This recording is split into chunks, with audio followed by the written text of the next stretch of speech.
हाँ, सच है। अब उसे सर दर्द नहीं होता। सुना है अब वो थकन का नाम भी नहीं लेता। ना ये कहता है कि मेरे बहुत से काम बाकी हैं, कुछ देर ठहर जाओ तुम। ना ये कहता है कि मेरी मजबूरियाँ समझो। अपने हालात का रोना भी नहीं रोता। अब वो पीछा छुड़ाने के लिए बहाने भी नहीं ढूंढता। अब वो अपना तमाम वक्त बाकी की मोहब्बतों में गुजारता है, दोस्तों में गुजारता है।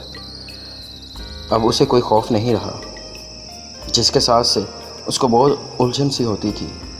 वो जिसकी बातें उसे तंज के तीर लगते थे, जिसका रोना उसे ढोंग लगता था। वो जो भीख में उससे सिर्फ उससे वक्त मांगती थी। वो जिससे मोहब्बत का ढोंग चाहता था।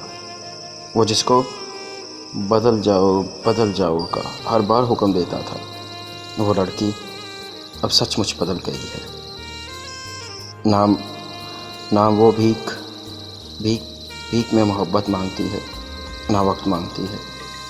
वो सच में वो पत्थर हो चुकी है, और उसे पत्थर बनाने में तुम्हारा कमाल है नाज़िम,